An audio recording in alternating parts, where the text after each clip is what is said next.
What is up, tube users? I am the Stereotypical Gamer, and welcome back to another fantastically fun games for under $15. Today, we are talking about my favorite Battlefield game in the entire franchise, and that is Battlefield 1.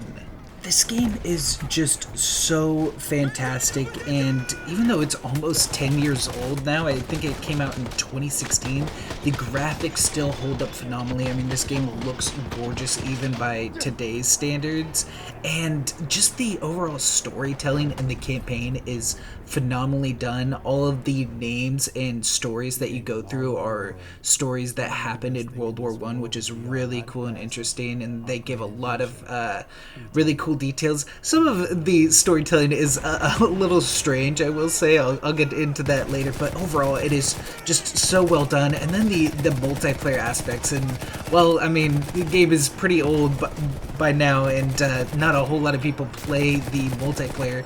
It is still a lot of fun if you can get into a game without cheaters. That was probably the biggest issue, but it still feels really good. The gameplay, I think, overall for Battlefield 1 is the just best gameplay of any of the Battlefield games. It's just super smooth, and they just really nailed the World War One aspect while keeping like the fast-paced shooter aspects of like the Battlefield series. And I think kind of one of the big downsides to this game is there isn't more stories in the campaign because they are so well done. I think there's like 4 or 5 kind of different stories that each have like 3 or 4 missions tied along to them. So there's a good amount of gameplay in the campaign itself, but each stories take place in different parts of the war, and they're just so well told and so well articulated.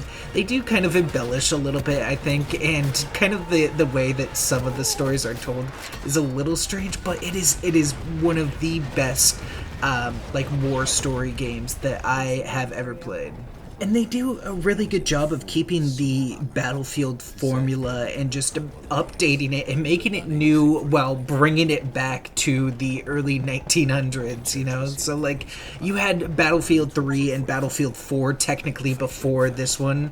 I don't know why they named this one Battlefield 1. It's super strange and it's weird, but Battlefield 1 came out after 3 and 4, which were, like, modern warfare, so you could fly around in jets, you had big tanks and stuff like that, and you kind of have those things in the multiplayer, and you play with them in some of the campaign missions and stuff like that, but they're all brought back into the early 1900s. So it's like the tanks, yeah, they do kind of things that like modern tanks do, but not nearly as efficient, which just kind of makes the gameplay a little bit more interesting. It's not like you just have to have a like anti-tank machine at all times when you're playing in like the modern setting. Like now there's like downsides to each of the vehicles you go in, which is really fun and really interesting in terms of gameplay.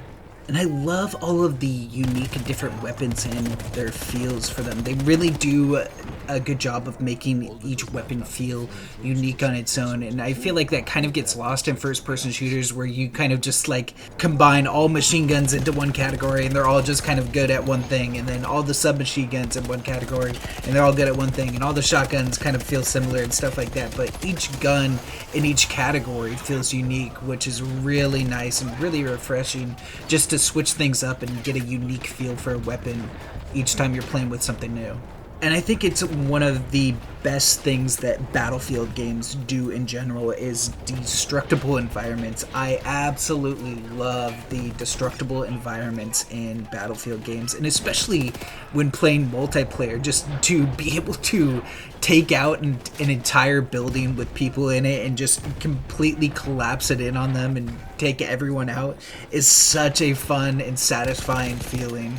And just kind of going off of multiplayer, because of how single player is taking from all of these different areas in Europe where the war took place, you have a lot of unique and interesting maps for multiplayer and for the single player, just different environments and stuff like that. But you have like stuff in northern Africa that are like desert maps, and you have maps in like the Italian Alps, so like mountainous maps and stuff like that. So there's a lot of really unique, and they also look gorgeous. I mean, still, even by like today's AAA standard, even though this was a AAA game, it is still probably one of the best looking games out there. It is stunning, and especially during the cutscenes, how realistic the cutscenes look is still, it blows me away that they achieved this level of realism back in 2016.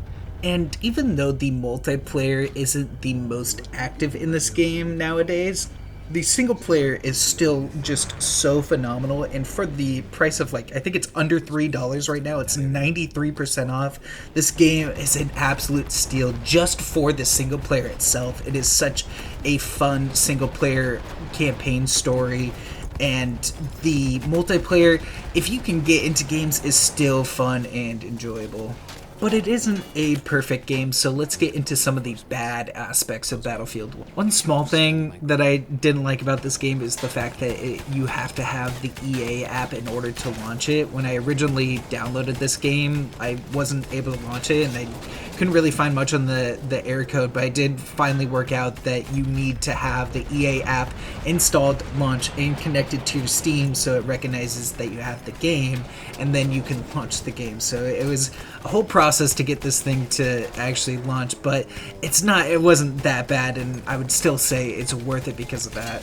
One other small thing that bugged me when I was replaying through the campaign is how kind of bullet spongy some of the enemies feel. Like, you'll have like a sniper rifle, and sometimes it will just take multiple shots to the head to kill someone, and it doesn't feel all that great sometimes, but it's not like that huge of an issue. And then the other thing is the like flamethrower enemies that you'll come across in different missions.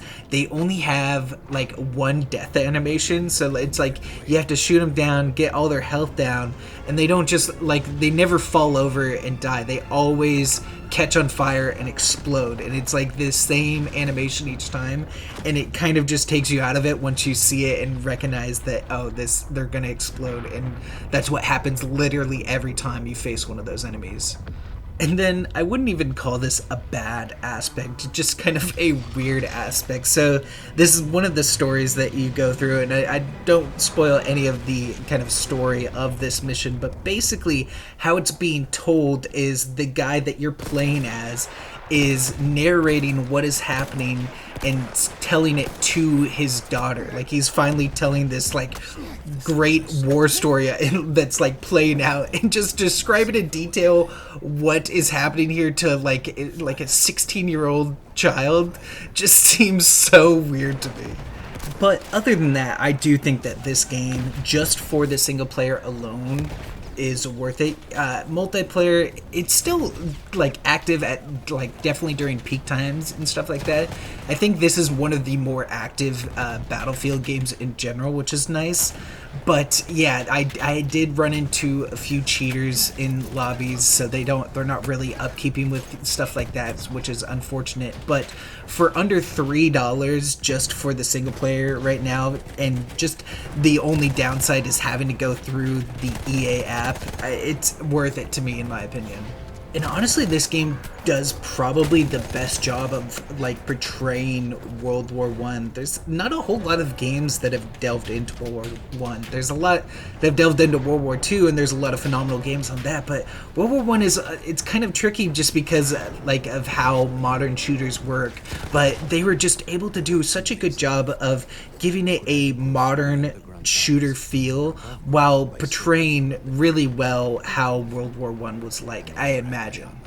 And it is really interesting because like there's like collectibles that kind of delve more into the lore and just how all the stories are told. I believe all of them are based on like real people and real stories that happened during the war. So it's just really cool to see that all played out in a just super realistic setting. And because they're real stories, it does a good job of grounding the game into reality itself, because I feel like a lot of other like first-person shooters that are portraying war do like more like action movie kind of sequences and stuff like that, and kind of things that don't feel realistic. And while yeah, there is some parts that are kind of just like you being an action hero kind of thing in the game, it really the stories and like kind of what you're doing, it doesn't like just kind of portray of like the typical go to the objectives and capture these different areas and suppress the enemies and stuff like that. There's more storylines to the characters in the scenarios, which is really cool and it's really well done. But anyways, that's going to be it for me today. I hope you guys enjoyed the video. Make sure to leave a like if you did. Comment any other fantastically fun games for under $15 you know of, and I'll definitely check them out. Make sure to hit that subscribe button. I'll catch you in the next one. Peace.